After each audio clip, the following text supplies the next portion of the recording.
नमस्ते विद्यार्थियों। आज अपन अशुद्धि संशोधन के बारे में पढ़ेंगे। अशुद्धि संशोधन भी हमारे लिए बहुत ही ज़रूरी है। अशुद्धि संशोधन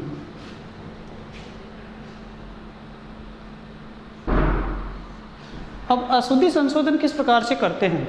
तो जो अशुद्धि संशोधन है ये अर्थ संप्रेषण के लिए बहुत ही ज़रूरी है। किसके लिए? अर्थ संप्रेषण के लिए।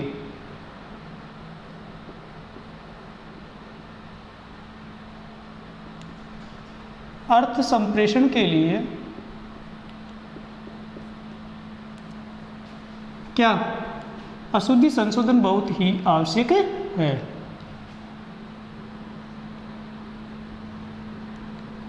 अशुद्धि संशोधन अति आवश्यक है।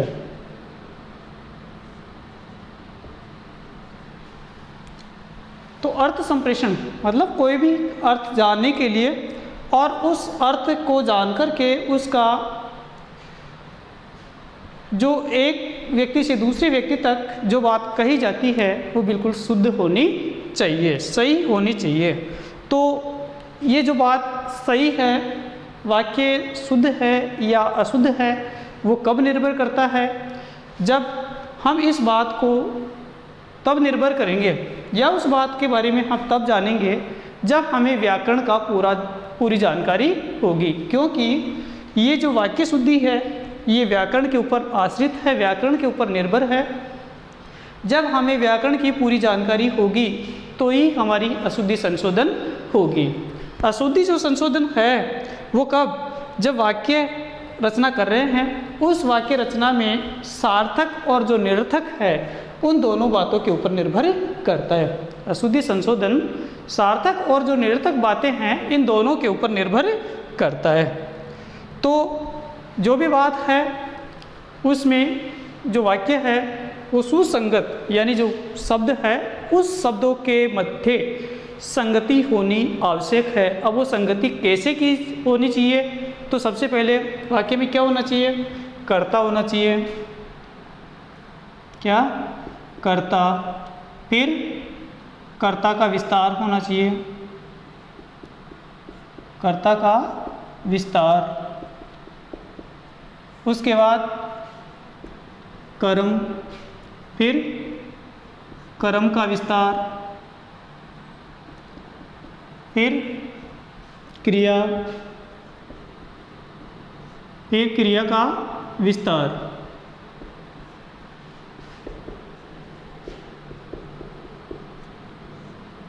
फिर सहायक क्रिया, फिर सहायक क्रिया का विस्तार।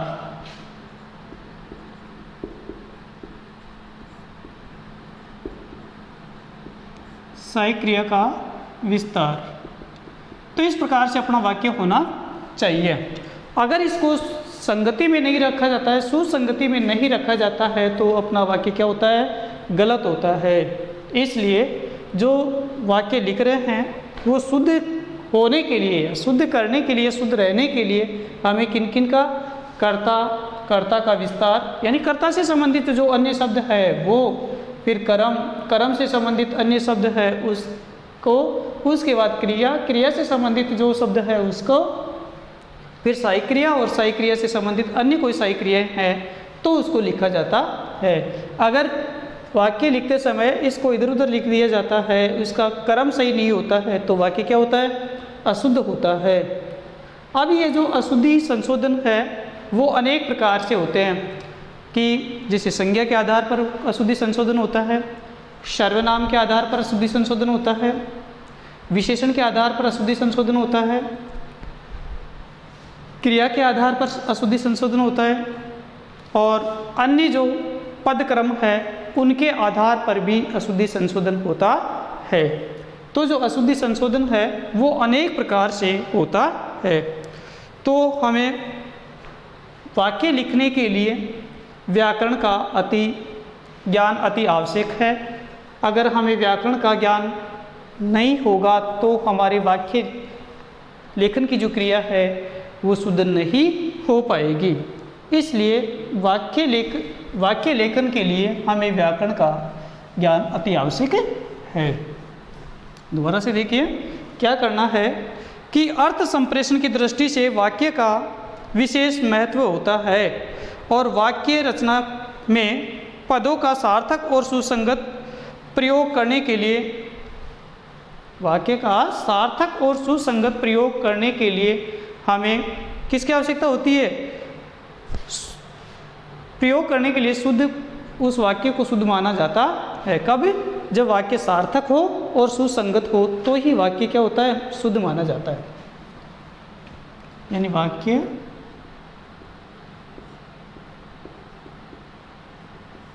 सार्थक व सुसंगत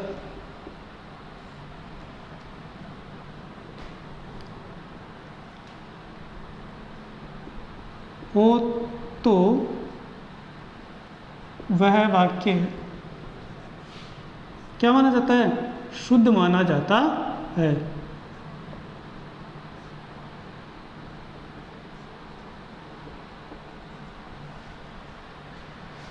वाक्य शुद्ध के लिए किसका? वाक्य शुद्धि के लिए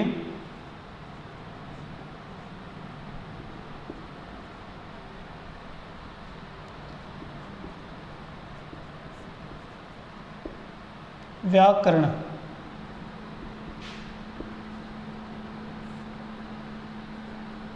का ज्ञान अति आवश्यक है। तो वाक्य शुद्धि के लिए व्याकरण का ज्ञान अति आवश्यक है। सबसे महत्वपूर्ण बात यही है कि जब हम वाक्य लिखेंगे, वाक्यों को शुद्ध तभी लिख पाएंगे जब हमें व्याकरण की पूर्ण जानकारी होगी। यदि हमें व्याकरण के नियमों का पता नहीं होगा तो हम वाक्यों को शुद्ध नहीं लिख पाएंगे। सबसे पहले जो वाक्य शुद्धि है उसमें संज्ञा संबंधी शुद्धि संशोधन, संज्ञा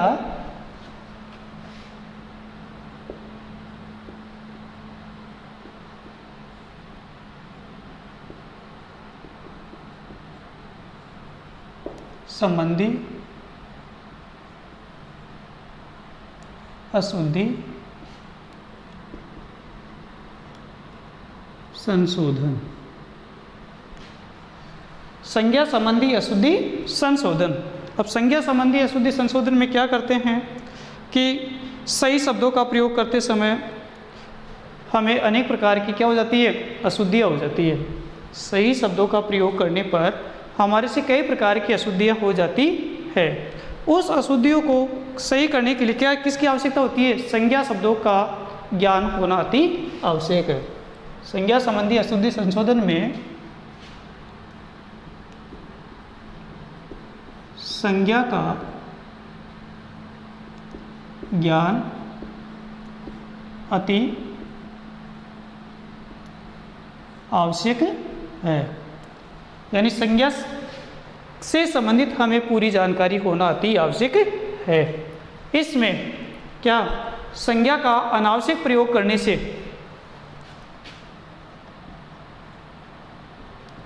संज्ञा का अनावश्यक प्रयोग करने से क्या हो जाता है? संज्ञा संबंधी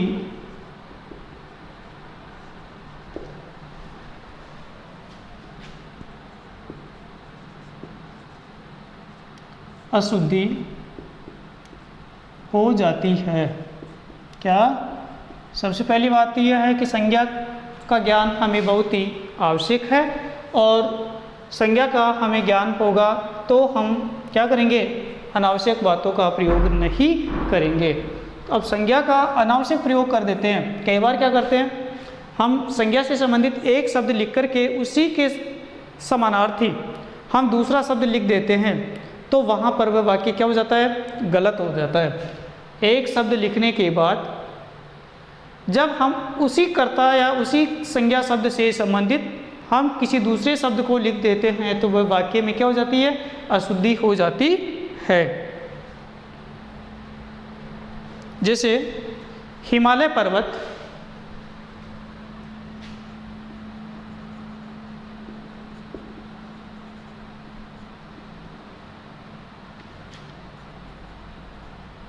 हिमालय पर्वत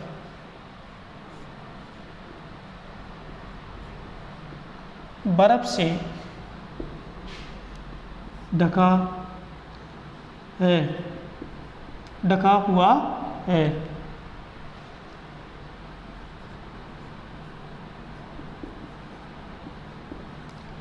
हिमालय पर्वत बर्फ से ढका हुआ है, ये वाक्य है।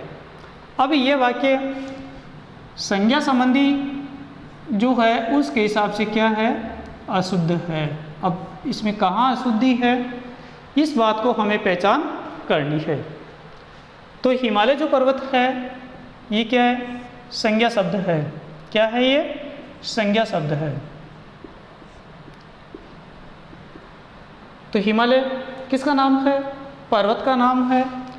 अब इसमें साथ में पर्वत शब्द और दिया है, तो ये जो पर्वत है ये भी क्या है, संज्ञा शब्द है। ये व्यक्तिवाचक संज्ञा हो गया और ये क्या हो गया, जातिवाचक संज्ञा हो गया। तो ये भी संज्ञा शब्द हो गया। इसलिए यहाँ पर एक संज्ञा शब्द के साथ दूसरा संज्ञा शब्द का प्रयोग किया गया। भाई एक संज्ञा शब्द है, उस एक संज्ञा शब्द के साथ दूसरी संज्ञा शब्द का प्रयोग किया गया है, इसलिए वाक्य रचना के आधार पर क्या है, गलत है। तो इसका क्या होगा, हिमालय, क्योंकि हिमालय किसका नाम है, पर्वत का नाम है। तो इस वाक्य को हम किस प्रकार से लिखेंगे, हिमालय बर्फ से ढका हुआ है। ये वाक्य क्या हुआ, शुद्ध हुआ। तो इस प्रकार से जो ये संज्ञा शब्द के साथ ये अनावश्यक संज्ञा का जो प्रयोग किया गया है, इस शब्द को न लिख करके हम क्या कर देते हैं, वाक्य को शुद्ध कर देते हैं। तब वह वाक्य क्या हो जाता है, शुद्ध माना जाता है। तो अब ये वाक्य क्या हो गया, शुद्ध हो गया। क्यों, क्योंकि इसमें ये जो अनावश्यक संज्ञा शब्द था, इस अनावश्यक संज्ञा शब्द को क्या कर दिया गया है, हटा दिया गया है। इसलिए वाक्य क्या हो गया, शुद्ध हो गया। इसी प्रकार से शनिवार के दिन दूसरा वाक्य है,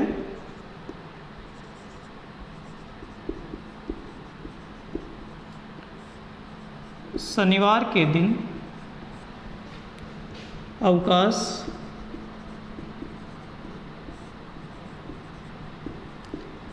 रहता है। शनिवार के दिन अवकाश रहता है, ये वाक्य है। इस वाक्य में भी कहीं ना कहीं गलती है, व्याकरण के नियम के हिसाब से कहीं ना कहीं इसमें भी गलती है। अब शनिवार देखिए, शनिवार है, सप्ताह में दिन का नाम है, और यहाँ पर जो दिन शब्द है ये भी दे दिया। तो दिनों के नाम, महीनों के नाम, ये सब क्या है, ये जाति में आ गया और ये व्यक्तिवाचक संज्ञा हो गई। तो यहाँ पर ये जो दिन शब्द है इसका अनावश्यक प्रयोग किया गया, क्योंकि शनिवार है वो भी क्या है, दिन का ही तो नाम है। इसलिए ये जो दिन शब्द है, इस दिन शब्द का प्रयोग यहाँ पर नहीं करेंगे।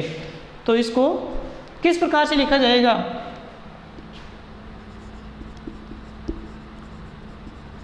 शनिवार को, यहाँ पर ये जो के शब्द है इसको भी नहीं लिखा जाएगा। तो के की जगह क्या लिखा हो जाएगा, को, क्योंकि कारक चिन्ह है तो शनिवार के हिसाब से ये कारक चिन्ह का प्रयोग होगा। शनिवार को अवकाश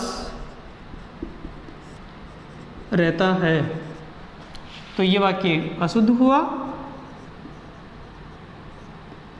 और ये वाक्य क्या हुआ, शुद्ध हुआ। ठीक है। तो इसमें ये जो देख के दिन वाला जो शब्द है ये क्या है, अनावश्यक शब्द है। इस अनावश्यक शब्द का प्रयोग करने के कारण यहाँ पर ये वाक्य अशुद्ध हुआ, गलत हुआ। और इस शब्द को जब हटा देते हैं और ये जो दिन है संज्ञा शब्द है, शनिवार के हिसाब से कारक चिन्ह का प्रयोग करके आगे का वाला वाक्य है उसको लिख देते हैं, तो वह वाक्य क्या हो जाता है, शुद्ध हो जाता है। तो इस प्रकार से है। और भी जैसे शब्द है प्रातः काल के समय घूमना चाहिए,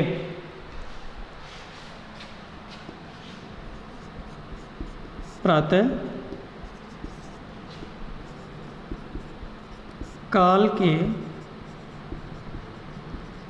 समय घूमना चाहिए, प्रातः काल के समय घूमना चाहिए, ये वाक्य है। अब इस वाक्य में देखिए क्या गलती है, वही है प्रातः का मतलब सुबह होता है और काल माने समय होता है, तो प्रातः काल यानी सुबह के समय। अब यहाँ पर के समय साथ में और दिया है, तो यहाँ पर इसका क्या हो गया, पुनरावृत्ति हो गई, इसलिए ये क्या है, ये वाक्य के हिसाब से गलत है। तो यहाँ पर प्रातः काल शुद्ध कैसे लिखा जाएगा, प्रातः काल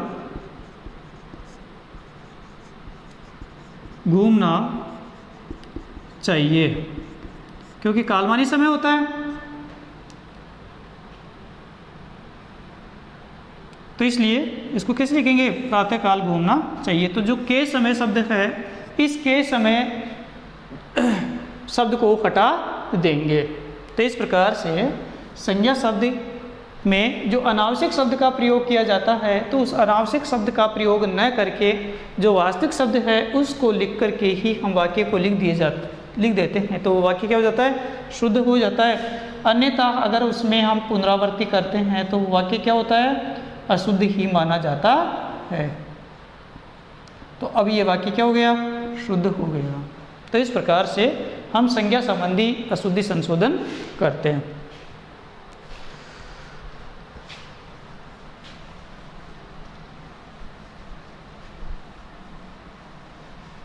दूसरा है सर्वनाम संबंधी अशुद्धि संशोधन।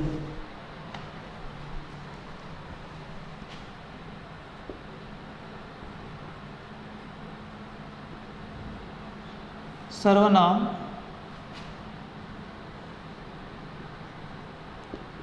संबंधी अशुद्धि संशोधन।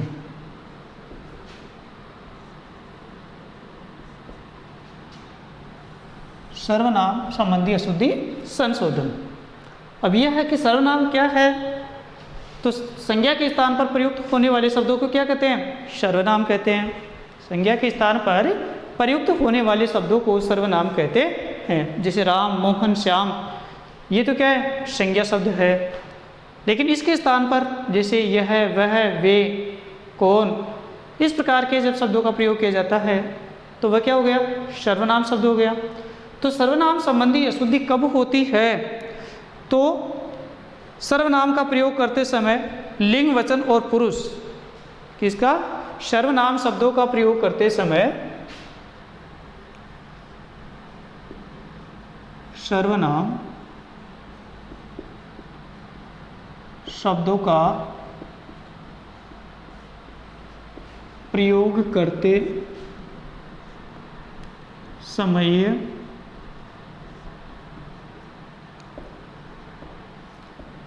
लिंग, वचन और पुरुष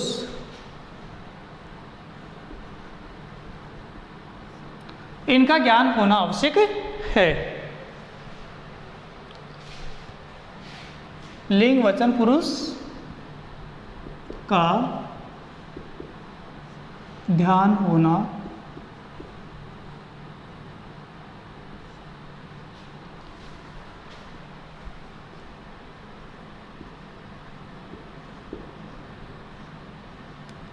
आवश्यक है। क्या, दोबारा से देखिए कि सर्वनाम का प्रयोग करते समय लिंग, वचन और पुरुष का ध्यान होना आवश्यक है, अन्यथा क्या होता है, सर्वनाम का प्रयोग गलत होता है, अन्यथा सर्वनाम संबंधी अशुद्धि हो जाती है। देखिए, सर्वनाम शब्दों का प्रयोग करते समय किसका? लिंग, वचन और पुरुष, इन तीन चीज़ों का ध्यान होना अति आवश्यक है। यदि इन तीनों में से कोई भी चीज़ या कोई भी जो शब्द है वो अगर हम व्यवस्थित नहीं लिखेंगे तो वह कौन से समझ हो जाती है? अशुद्धि, सर्वनाम संबंधी अशुद्धि हो जाती है। कैसे? जैसे वाक्य है आपके, मेरे को पाठ याद नहीं हुआ।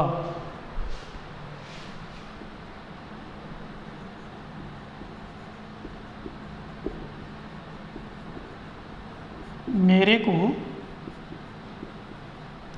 पाठ याद नहीं हुआ, ये वाक्य है। अब इस वाक्य को हम क्या मानते हैं? अशुद्ध मानते हैं। कैसे मानते हैं? क्योंकि इसमें सर्वनाम शब्द है उसका प्रयोग सही नहीं किया गया है। किसके हिसाब से? लिंग, वचन और पुरुष के हिसाब से। मेरे को पाठ याद नहीं हुआ, तो यहाँ पर अब ये पुल्लिंग शब्द है, वचन एक वचन है और उत्तम पुरुष होगा, तो यहाँ पर मुझे पाठ याद नहीं हुआ, इसको इस प्रकार से लिखा जाएगा, मुझे पाठ याद नहीं हुआ। तो ये जो मेरे को शब्द है ये सर्वनाम शब्द के हिसाब से शुद्ध नहीं है। दूसरा वाक्य जिसे उसने, ये शुद्ध है।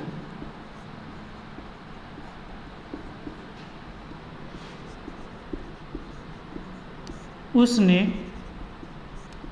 वहाँ जाना ही था, तो ये वाक्य किसके हिसाब से? सर्वनाम शब्द के हिसाब से क्या है? अशुद्ध है।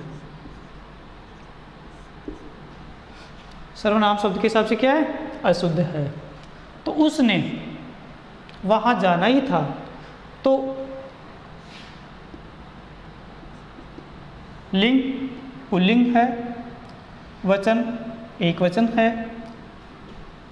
अब जैसे कैसे लिखा जाएगा? उसे वहाँ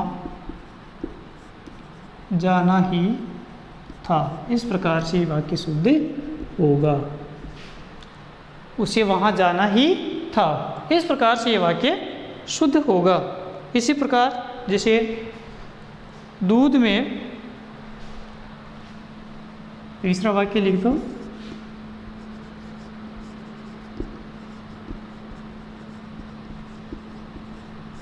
कौन गिर गया। प्रश्नवाचक सर्वनाम है ये, है ना?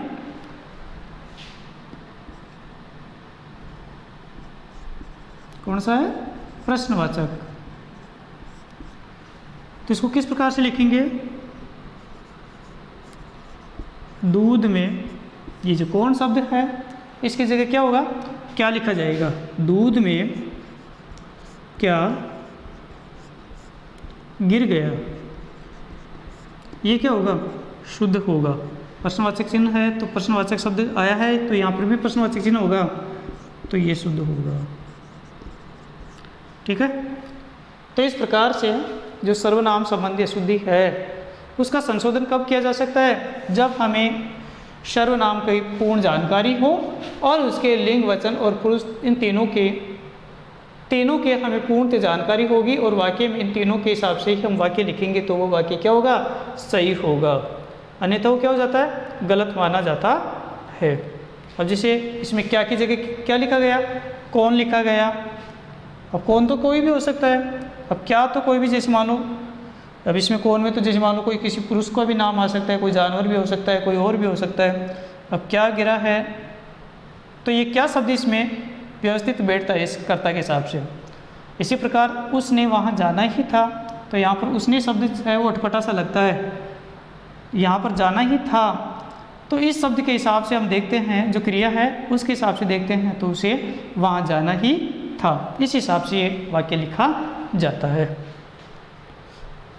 तीसरा है विशेषण संबंधी अशुद्धि संशोधन।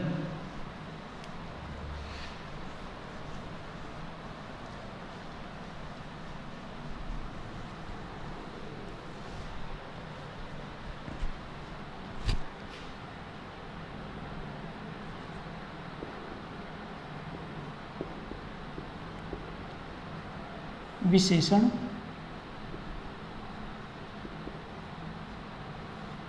संबंधी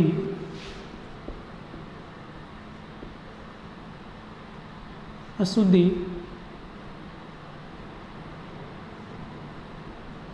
संशोधन। तो विशेषण किसे कहते हैं? संज्ञा व सर्वनाम की विशेषता बताने वाले शब्दों को क्या कहते हैं? विशेषण कहते हैं। संज्ञा व सर्वनाम शब्दों की विशेषता बताने वाले शब्दों को विशेषण कहते हैं। अब विशेषण की हमें त्रुटि कहाँ होती है, कैसे होती है? तो विशेषण शब्द का प्रयोग जब जो विशेष शब्द होता है, उस विशेष शब्द, विशेष का मतलब संज्ञा और सर्वनाम शब्द, उस संज्ञा और सर्वनाम के जो लिंग वचन है वो किसके अनुसार होने चाहिए? संज्ञा और सर्वनाम शब्द के अनुसार होने चाहिए। यानी विशेषण के जो लिंग वचन है वो किसके अनुसार? विशेष शब्द के अनुसार लिखे जाने चाहिए। अगर विशेष शब्द के अनुसार नहीं लिखे जाते हैं, विशेष का मतलब संज्ञा और सर्वनाम, संज्ञा और सर्वनाम शब्द के हिसाब से नहीं लिखा जाएगा तो वह वाक्य क्या होगा? अशुद्ध होगा। देखिए, विशेषण शब्द के रूप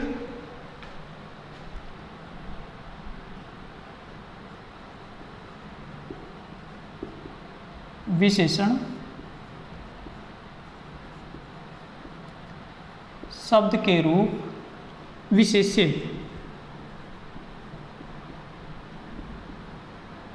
अथवा संज्ञा व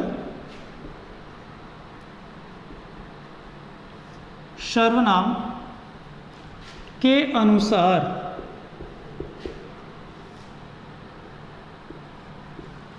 विशेषण शब्द के रूप विशेष्य संज्ञा व सर्वनाम के अनुसार,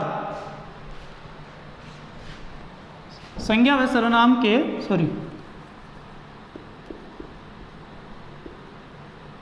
लिंग वचन,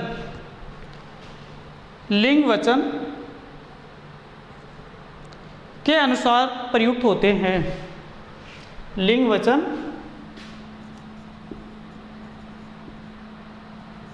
के अनुसार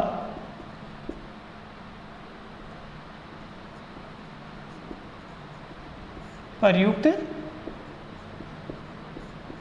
होते हैं।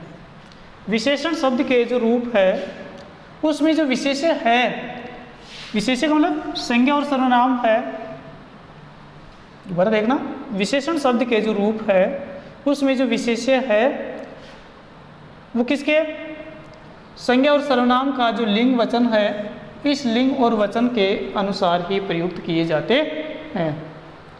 विशेषण शब्द का जो भी रूप है, जो भी लिखा जाने वाला जो रूप है, वो जो विशेष्य है अर्थात जो संज्ञा और सर्वनाम शब्द है, जैसे अपना जो कर्ता होगा उस कर्ता के अनुसार, विशेष्य का मतलब संज्ञा और सर्वनाम शब्द का मतलब जो कर्ता है उस कर्ता के जो लिंग और वचन है उसी के अनुसार अन्य जो वाक्य है वो लिखा जाता है। यानी जैसा कर्ता होगा उसी कर्ता के अनुसार उसका कर्म, उसके जो क्रिया है, लिंग है, वचन है, वो सब उसी के अनुसार लिखा जाता है। अन्यथा वो वाक्य क्या हो जाता है? गलत माना जाता है। जैसे धोबी ने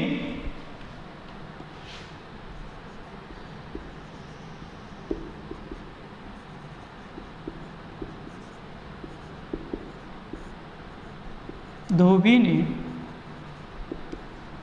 अच्छी चादरें धोई।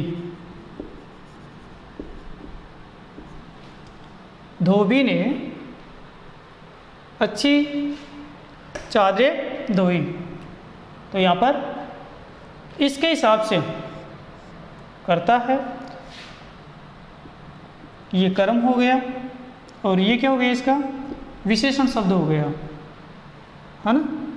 अब ये जो विशेषण शब्द है उसका प्रयोग यानी व्यवस्थित होना चाहिए, जहाँ उचित हो उसी स्थान पर प्रयोग किया जाना चाहिए। अब अच्छी चादरें का मतलब तो वैसे ही हो गया, अर्थ क्या है कि धोबी ने अच्छी चादरें धोई। अच्छी का मतलब साफ़ सुथरी जो है उनको धोई है, तो उस हिसाब से ये वाक्य क्या है, गलत है, क्योंकि अच्छी को तो कौन धोता है। तो यहाँ पर वाक्य कैसे लिखा जाएगा, धोबी ने चादरें, अब उसके बाद आएगा अच्छी धोई। तो ये वाक्य क्या है, अशुद्ध है, और ये क्या है, शुद्ध वाक्य है। आगे समझिए। तो जो विशेषण शब्द है उसका क्रम सही नहीं है, और ये क्रम सही नहीं होने की वजह से ही ये वाक्य क्या है, अशुद्ध है। तो इसका क्रम जब बदलेंगे, किसका, विशेषण और विशेषण शब्द का, तो विशेषण शब्द का क्रम बदलने पर ही वाक्य क्या होगा, शुद्ध होगा। तो वाक्य कैसे बन जाएगा, धोबी ने चादरें अच्छी धोई।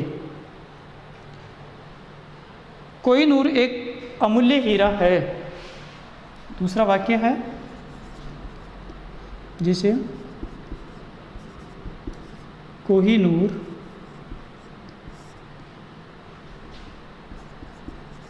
एक अमूल्य हीरा है, ये वाक्य है। कोहिनूर एक अमूल्य हीरा है। तो ये वाक्य भी क्या है, अशुद्ध है। किस हिसाब से, विशेषण के हिसाब से अशुद्ध वाक्य है। कोहिनूर एक बहुमूल्य धातु होती है। अब यहाँ पर विशेषण संबंधी इसकी विशेषता क्या है कि जो कोहिनूर हीरा है ये क्या है, अमूल्य है। ये है अपने वाक्य में। अमूल्य का मतलब तो क्या हो गया, जिसका मूल्य नहीं हो। तो यहाँ पर ये जो अमूल्य शब्द है ये इस वाक्य के हिसाब से सही नहीं है। अमूल्य मतलब जिसका कोई मूल्य नहीं हो ये होता है, जबकि ये कोहिनूर है, ये क्या है, जैसे सोना है तो अमूल्य थोड़ा ही होता है, इसका मूल्य नहीं होता है। चांदी है, क्या ये अमूल्य हो, ये तो बहुमूल्य चीज़ें हैं, बहुत कीमत लगती है इन चीज़ों की। तो क्या हो गया, यहाँ पर अमूल्य शब्द की जगह क्या प्रयोग किया जाएगा, बहुमूल्य शब्द प्रयोग किया जाएगा। तो सब जब शुद्ध लिखेंगे तो कैसे लिखेंगे, कोहिनूर बहुमूल्य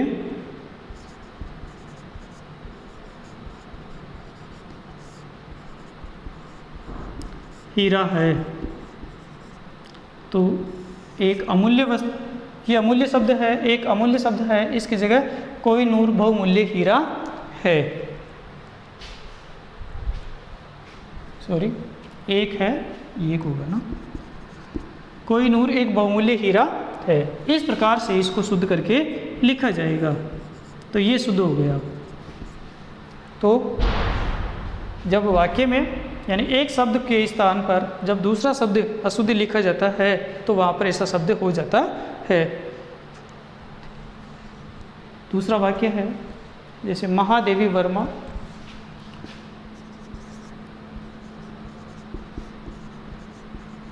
महादेवी वर्मा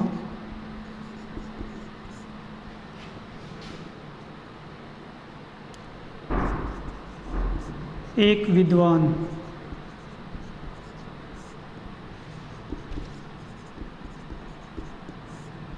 महिला थी।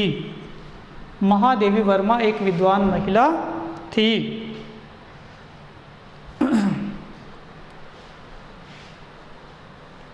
तो वाक्य के हिसाब से जब विशेषण इसकी जो विशेषता है उस विशेषता के हिसाब से ये क्या है, अशुद्ध वाक्य है। क्या है, अशुद्ध वाक्य है।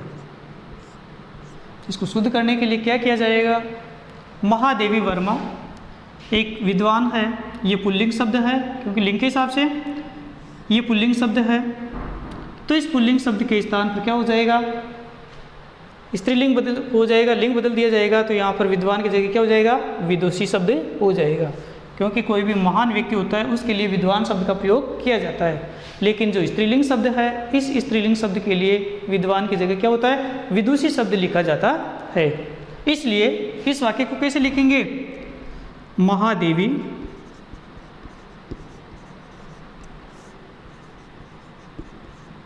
वर्मा एक विदुषी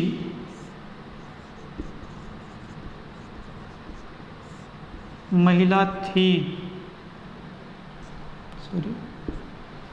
महादेवी वर्मा एक विदुषी महिला थी, तो ये वाक्य क्या हो गया, शुद्ध हो गया।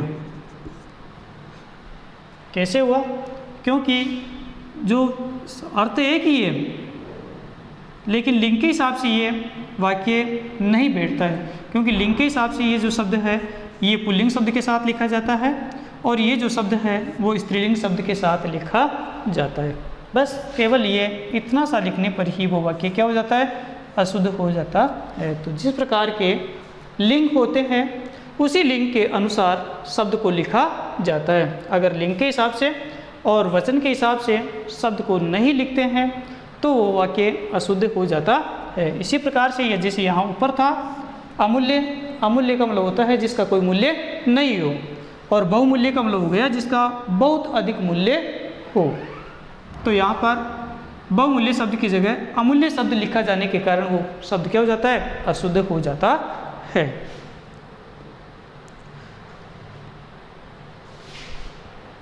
चौथा है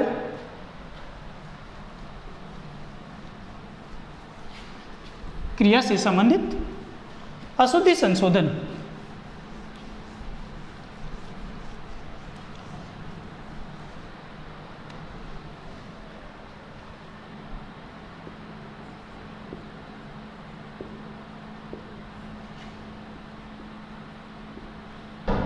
क्रिया संबंधी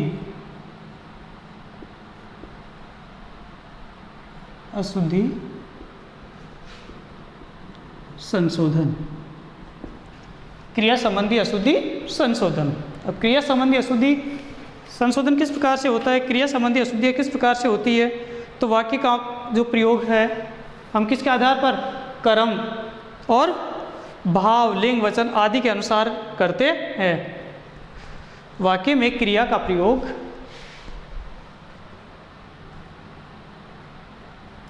वाक्य में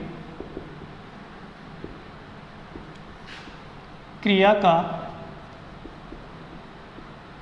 प्रयोग कर्म, प्रयोगकर्ता, कर्म, भाव, लिंग,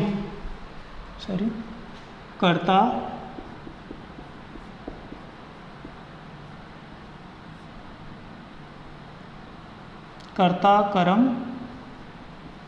भाव, लिंग, वचन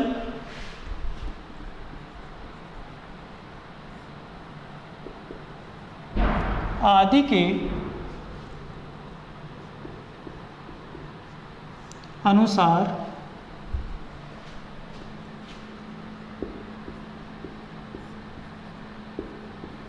करते हैं। क्या, आदि के अनुसार करते हैं। यदि व्याकरण के हिसाब से इन पूरी बातों का हमें ज्ञान नहीं है तो वह वाक्य क्या होता है, अशुद्ध होता है। यानी क्रिया से संबंधित अशुद्धि संशोधन कब किया जा सकता है, जब हमें व्याकरण से संबंधित कर्ता, कर्म, भाव, लिंग, वचन आदि चीज़ों का हमें ज्ञान हो तो हम उस वाक्य को शुद्ध लिख सकते हैं। अन्यथा हमें यदि इन बातों की जानकारी नहीं होगी तो वह वाक्य क्रिया के हिसाब से क्या होगा, अशुद्ध होगा। इसलिए वाक्य में जब हम क्रिया का प्रयोग करते हैं तो इस आधार पर हम क्रिया का प्रयोग करते हैं। यदि ये चीज़ें नहीं होगी तो वाक्य क्या होगा? अशुद्ध होगा। जैसे बालक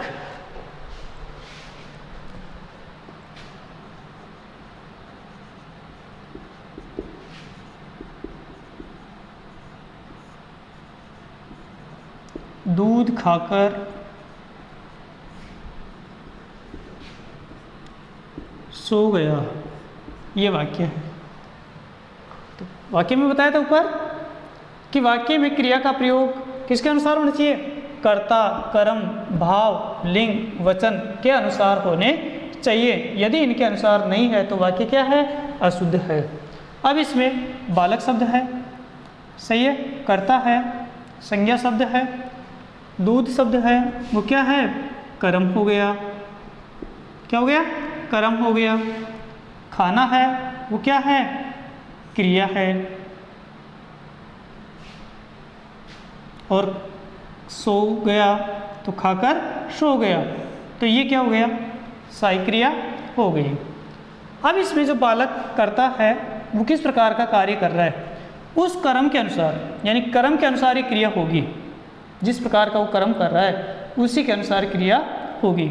यदि यहाँ पर खाना होता, यहाँ पर ये जो दूध शब्द है इसके स्थान पर यदि खाना हो शब्द होता, कर्म क्या होता? खाना होता, तब तो वाक्य क्या था? ये सही था। लेकिन यहाँ पर जो कर्म है वो क्या है? यानी खाने के स्थान पर दूध का प्रयोग किया गया है, तो जो भी पेय पदार्थ है उस पेय पदार्थ के लिए जो क्रिया है वो अलग प्रकार की होती है। तो बालक कैसे लिखेंगे इसको? बालक दूध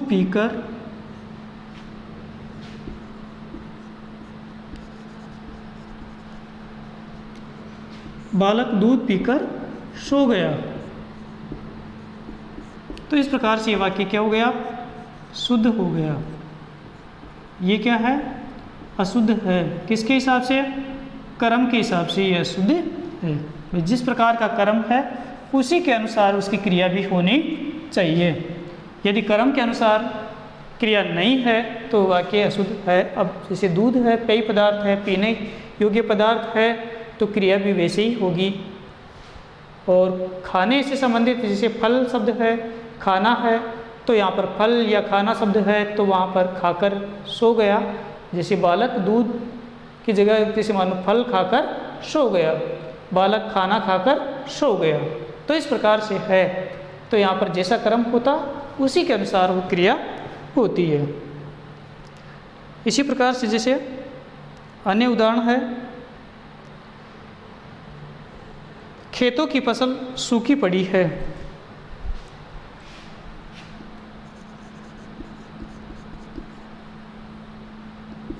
खेतों की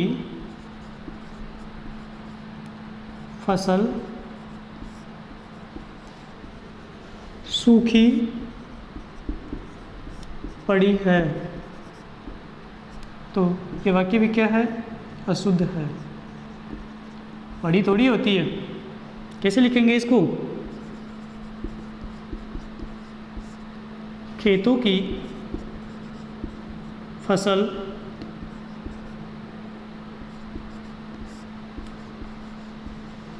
सूख रही है। खेतों की फसल सूख रही है या सूख गई है।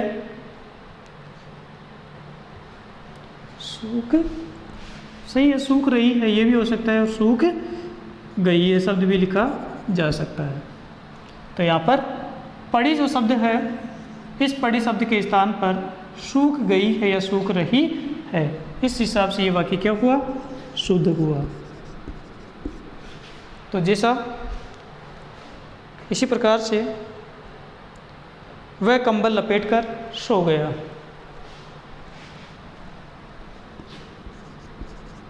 वह कंबल लपेटकर सो गया। तो तो ये वाक्य भी क्या है, अशुद्ध है। शुद्ध कैसे होगा, क्योंकि लपेटना, किसी भी चीज़ की लपेट की जाती है तो वो होता है लपेटना।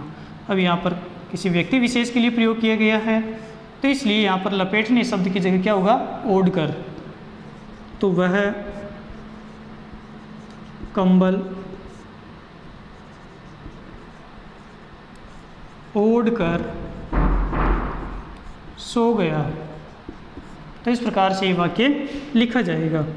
तो ये वाक्य क्या हो गया, शुद्ध हो गया। तो क्रिया से संबंधित अशुद्धि संशोधन कब किया जा सकता है, जब वाक्य में जो क्रिया है उसका प्रयोग किसके अनुसार, कर्ता कर्म भाव लिंग वचन के अनुसार हो, तब वह वाक्य शुद्ध माना जाता है। और यदि वाक्य में जो क्रिया है उसका प्रयोग इनके अनुसार नहीं है, किसके अनुसार, कर्ता कर्म भाव लिंग वचन के अनुसार नहीं है, तो वह वाक्य क्या होता है, अशुद्ध माना जाता है। इसलिए व्याकरणिक कोटि के हिसाब से जो वाक्य लिखा जाता है क्रिया से संबंधित, तो वह कर्ता कर्म भाव लिंग के अनुसार ही लिखा जाना चाहिए, अन्यथा वह वाक्य क्या होगा, गलत होगा। अब उसके बाद होता है कारक संबंधी अशुद्धि संशोधन।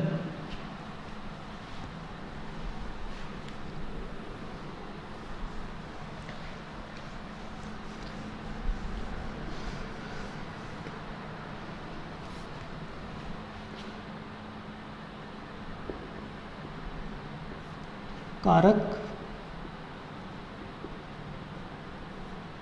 संबंधी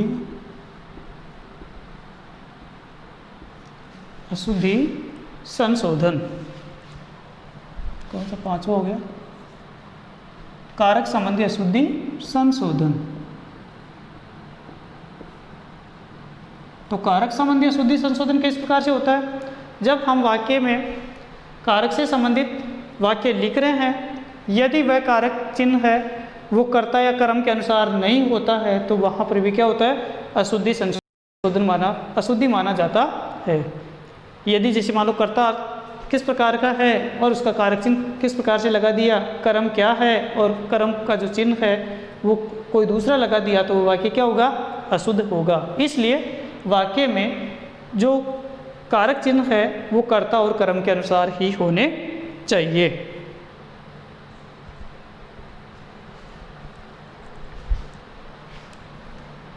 तो किसके अनुसार,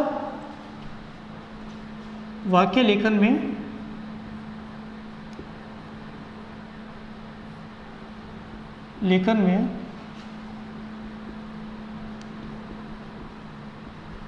कारक चिन्हों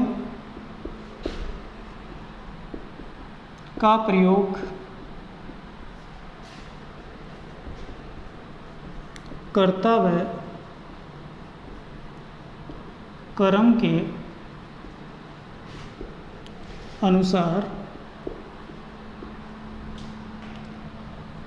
वाक्य लेखन में कारक चिन्हों का प्रयोग कर्ता व कर्म के अनुसार होना चाहिए। अनावश्यक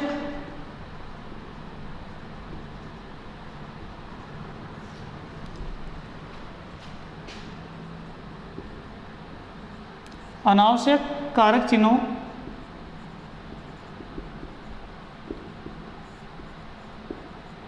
के प्रयोग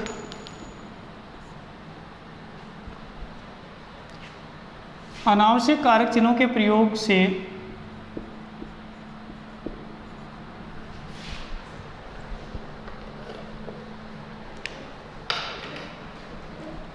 से वाक्य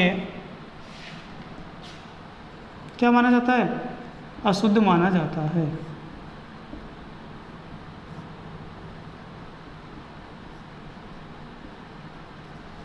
देखिए, वाक्य लेखन में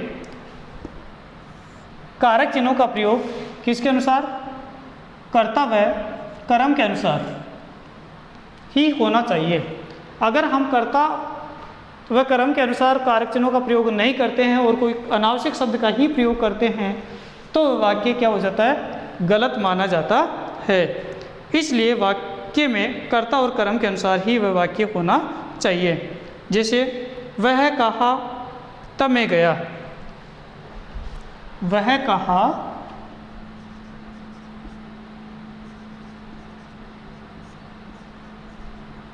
तब मैं गया।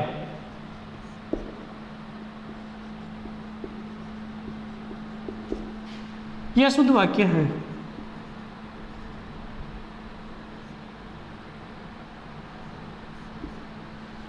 वह कहा तब मैं गया, तो करता है वो किसके अनुसार हो गया?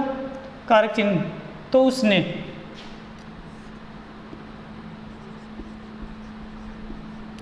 उसने कहा तब मैं गया। तो इस प्रकार से इस वाक्य को शुद्ध लिखा जाएगा। उसने कहा, तो वह कहा, यहाँ पर वह शब्द है, क्या है? सर्वनाम शब्द है। लेकिन ये सर्वनाम शब्द है, उसमें कर्ता के साथ ने शब्द का प्रयोग होता है। कर्ता के साथ किसका? ने विभक्ति का प्रयोग होता है, कर्ता ने। तो यहाँ पर वह के हिसाब से न नहीं होता है इसके साथ प्रयोग, तो वहाँ पर कर्ता है, उस कर्ता की विभक्ति क्या होती है? ने। तो उस हिसाब से यहाँ पर शब्द क्या लिखा जाएगा? उसने कहा तब मैं गया।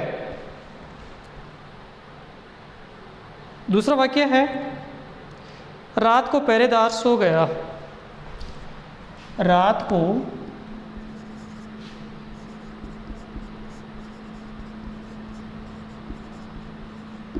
पहरेदार सो गया। यह शुद्ध वाक्य है। अब इसमें रात को, तो रात को की जगह क्या होगा? रात में। रात में अंदर के लिए, तो रात में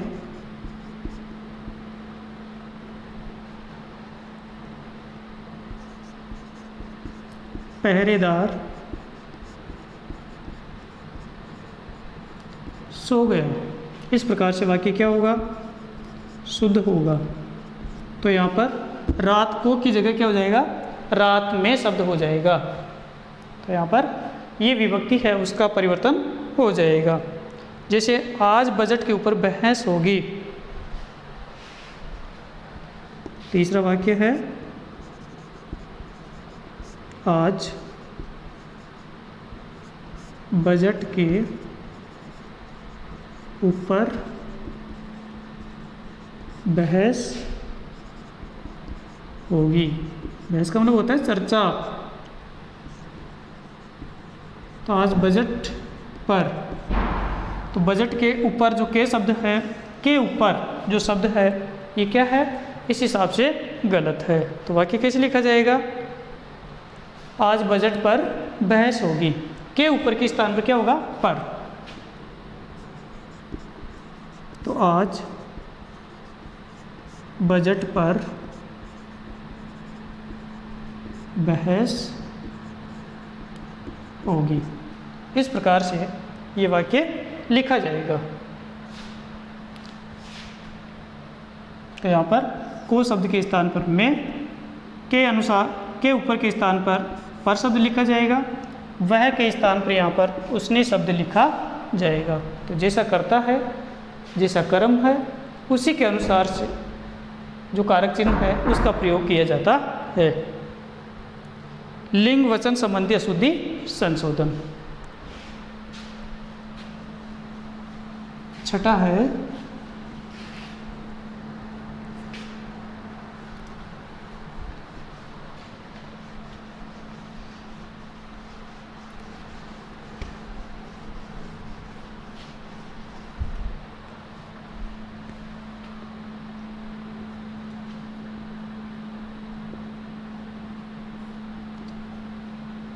लिंग वचन संबंधी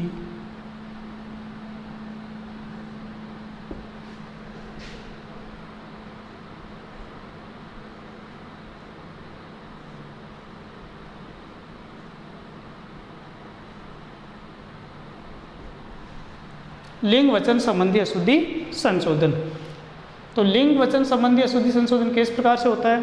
यानी जैसा अपन का वाक्य होता है उसी के अनुसार लिंग और वचन होने चाहिए। यानी वाक्य में जैसा कर्ता है, जैसा कर्म है, जैसी क्रिया है, उसी के अनुसार क्या लिखा जाना चाहिए? लिंग और वचन भी होने चाहिए। अगर कर्ता के अनुसार, कर्म के अनुसार, क्रिया के अनुसार उस वाक्य के लिंग वचन नहीं होंगे तो वह वाक्य भी क्या होगा? अशुद्ध होगा। इसलिए वाक्य लेखन में जैसा अपना कर्ता, कर्म, क्रिया है, उसी के अनुसार लिंग वचन लिखा जाना चाहिए, अन्यथा वो वाक्य भी क्या होता है? अशुद्ध माना जाता है। जैसे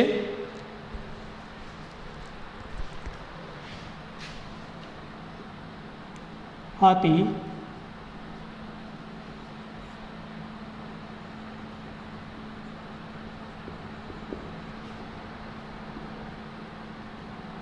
गन्ना खाती है, ये वाक्य है, यह अशुद्ध वाक्य है। अब इसको किस प्रकार से लिखेंगे? जैसे करता है, हाथी शब्द है, तो हाथी क्या है? पुल्लिंग शब्द है। अब यहाँ पर जो खाती है, ये क्या है? क्रिया है, और ये क्रिया क्या है? स्त्रीलिंग है, स्त्रीलिंग में लिखी गई है। तो अपन का जैसा कर्ता होगा उसी के अनुसार ये क्रिया भी होनी चाहिए, उस क्रिया का लिंग भी वैसा ही होना चाहिए। तो हाथी गन्ना खाता है, तो इस प्रकार से ये वाक्य शुद्ध हो गया। तो जैसे कर्ता होगा उसी कर्ता के अनुसार क्रिया भी होनी चाहिए, और उस क्रिया का लिंग वचन भी वैसा ही होना चाहिए। अगर हाथी एक वचन है तो यहाँ पर क्रिया भी क्या होगी? एक वचन की होगी। ये पुल्लिंग है तो ये भी पुल्लिंग में लिखा जाएगा। अगर ये स्त्रीलिंग है, बहुवचन है, तो क्रिया का जो लिंग वचन है वो भी कैसा होगा? बहुवचन में लिखा जाएगा और स्त्रीलिंग में ही लिखा जाएगा। तो जैसा लिंग है उसी के अनुसार लिखा जाता है। तो मेरा हस्ताक्षर सुंदर है, दूसरा है मेरा हस्ताक्षर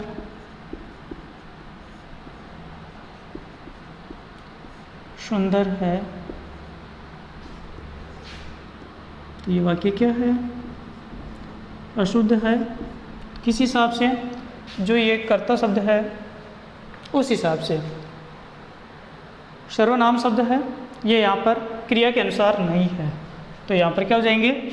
मेरे हस्ताक्षर, बहुवचन नहीं है ये शब्द, मेरे हस्ताक्षर सुंदर है।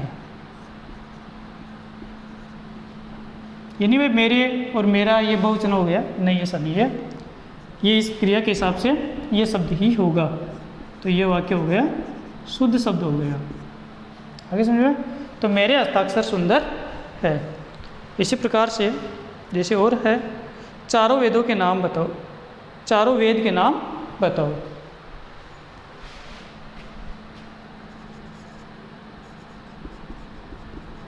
चारों वेद के नाम बताओ। तो वाक्य क्या है?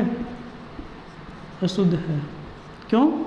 क्योंकि चारों वेद है, वेद शब्द एक वचन के लिए है, और यहाँ पर वेद एक नहीं होते हैं, चार वेद होते हैं, इसलिए ये क्या हो गया? बहुवचन हो गया। इसी बहुवचन के हिसाब से क्या है? क्रिया होनी चाहिए। तो चारों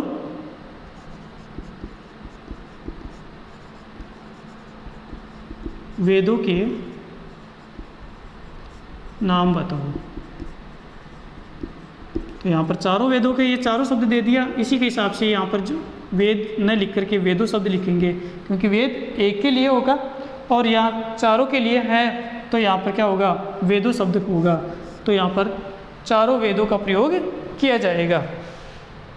अब है अगला शब्द व्यतिक्रम। शब्द व्यतिक्रम संबंधी अशुद्धि संशोधन।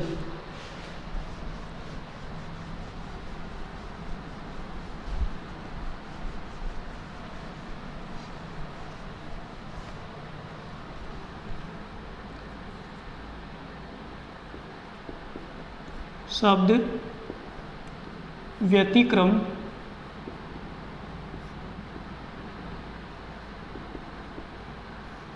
संबंधी अशुद्धि संशोधन। शब्द व्यतिक्रम संबंधी अशुद्धि संशोधन। तो शब्द व्यतिक्रम में यानी शब्दों का जब क्रम से नहीं लिखा जाता है तब वह वाक्य क्या माना जाता है, अशुद्ध माना जाता है।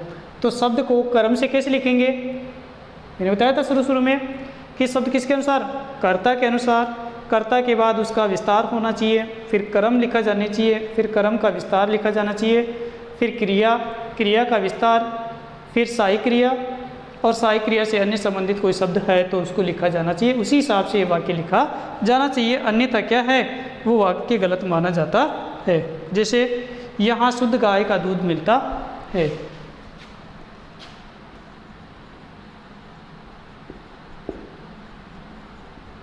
यहाँ शुद्ध गाय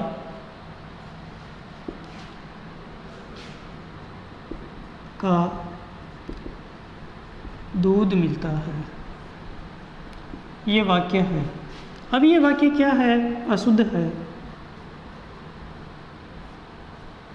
कैसे, क्योंकि यहाँ पर गाय के लिए शुद्ध का प्रयोग किया गया है।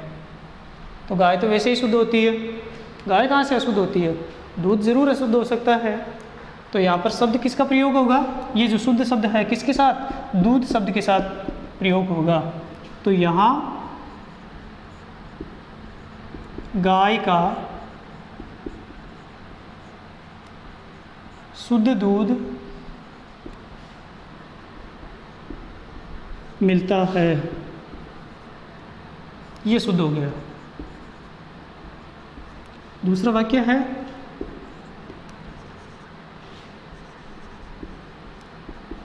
खरगोश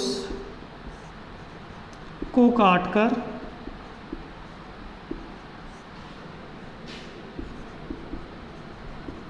गाजर खिलाओ,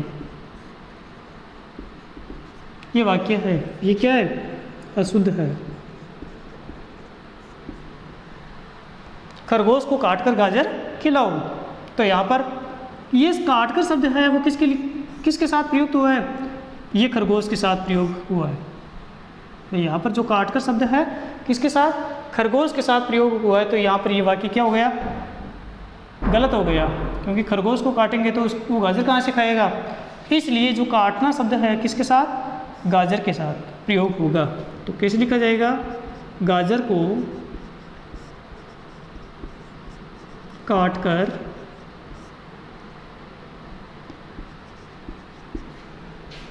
खरगोश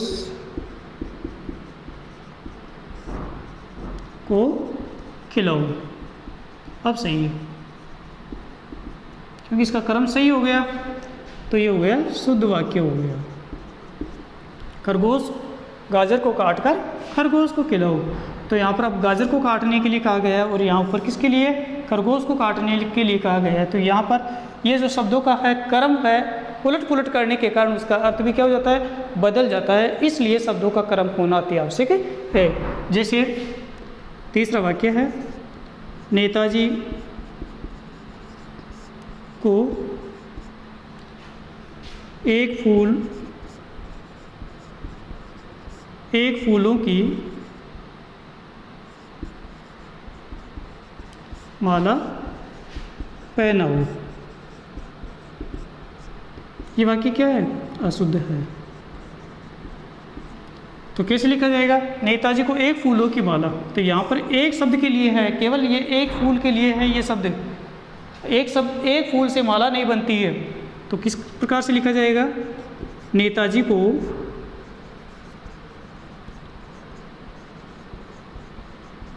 फूलों की एक माला पहनाओ। इस प्रकार से फूलों की एक माला, अब यहाँ पर एक माला के लिए प्रयोग किया गया और यहाँ पर एक फूल के लिए इसका प्रयोग किया गया है। इसलिए शब्दों का क्रम सही नहीं होने पर भी वह वाक्य क्या होता है, अशुद्ध होता है। इस प्रकार से अपन व्याकरण में जो वाक्य का शुद्धि संशोधन है वो इस प्रकार से कर सकते हैं। तो व्याकरण में शुद्धि संशोधन कब कर सकते हैं? जब हमें व्याकरण की पूर्ण जानकारी होती है, तब हम वाक्य को शुद्ध कर सकते हैं, अन्यथा वह वाक्य क्या होता है? गलत होता है।